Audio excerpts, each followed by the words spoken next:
Hey guys, today I'm going to tell you how to create a Google form on an Android.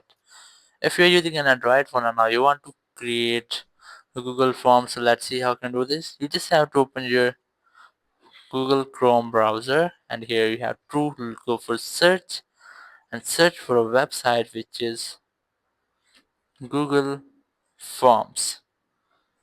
Just search for it and then you have to open this website or this one you can open which you want.